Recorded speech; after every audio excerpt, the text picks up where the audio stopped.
আগামী ২১শে জুলাই ধর্মতলার সমাবেশকে সাফল্যমণ্ডিত করতে কোটাসুরের তৃণমূল ব্লক কার্যালয়ে সশরীরে হাজির হলেন বোলপুর লোকসভা কেন্দ্রের সাংসদ অসিত মাল।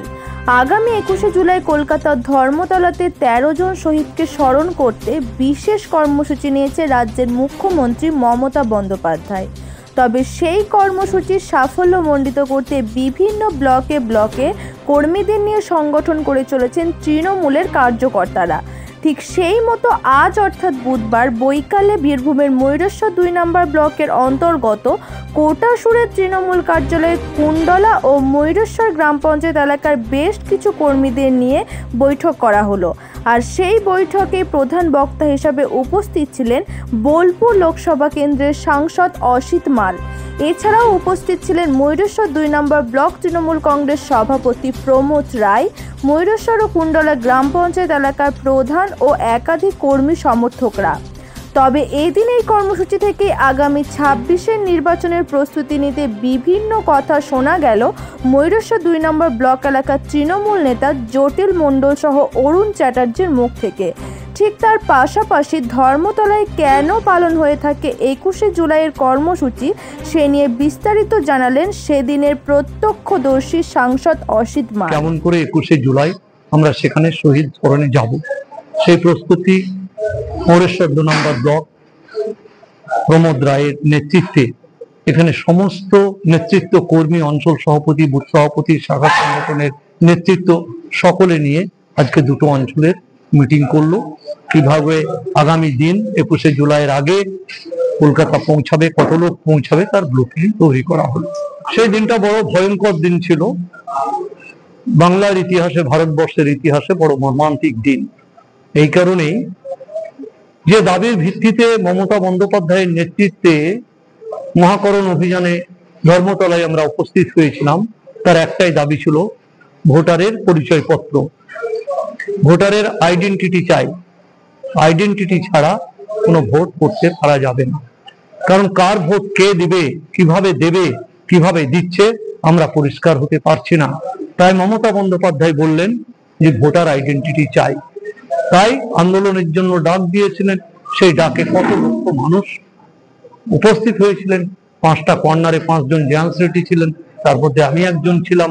মমতা বন্দ্যোপাধ্যায় স্বয়ং ছিলেন, জেলার বিভিন্ন নেতৃত্ব ছিলেন। সভা চলার কিছুক্ষণের মধ্যেই খবর এলো 13 জন যুবককে গুলি করে বামফ্রন্টের পুলিশ মেরে দিয়েছে।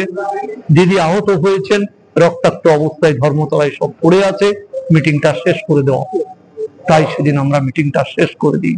কিন্তু আমাদের নেত্রী তিনি ভুলেননি সেই শহীদদের উদ্দেশ্যে, তার ফ্যামিলি, তাদের যারা ছিল, যারা আছে। সরকার তখন আসেনি, কিন্তু বাইরে থেকে যতটা করার তিনি করেছেন।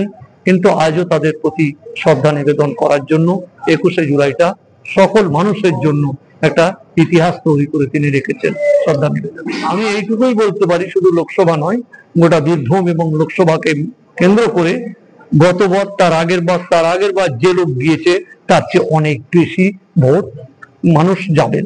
এই কারণেই যাবেন, একদিকে শহীদ স্মরণে যাবেন, আর অন্যদিকে ২৬-এর নির্বাচন।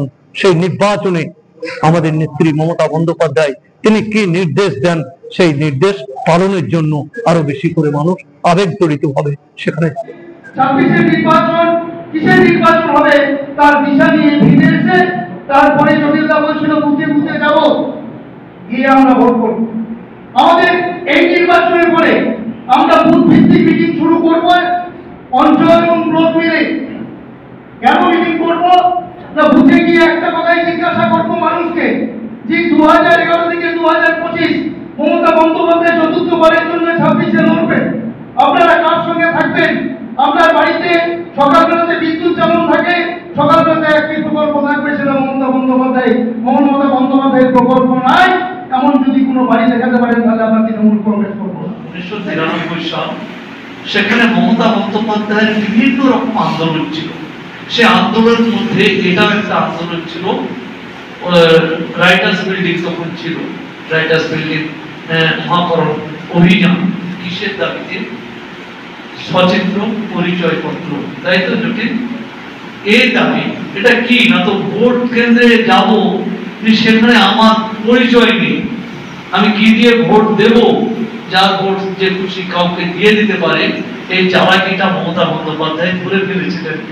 যার ফলে বললেন যে এইভাবে বামফ্রন্ট সরকার জিতে কিছু না করে পশ্চিমবাংলাটাকে শেষ করে দিয়ে, তাই এই জায়গায় আমরা প্রথম লড়াই আরম্ভ করলাম যে অনেক লড়াইয়ের সঙ্গে যে ভোটের সময় যদি দেখি আমার শৈল না থাকে তাহলে আমি ভোটে কথা করে, তাই শৈল হচ্ছে ভোটার, সেই ভোটার যদি ভোট দিতে না পায় তাহলে আমি জয় হবো কেমন করে। তো সেই নিরিখে তিনি বললেন যে ভোটের পরিচয়পত্র চাই, যদি ভোটের পরিচয়পত্র না হয় তাহলে ভোটও হবে না, নো আইডেন্টিটি নো ভোট, এটা বলেছিলেন। খুব পরিষ্কার হয়ে গেল।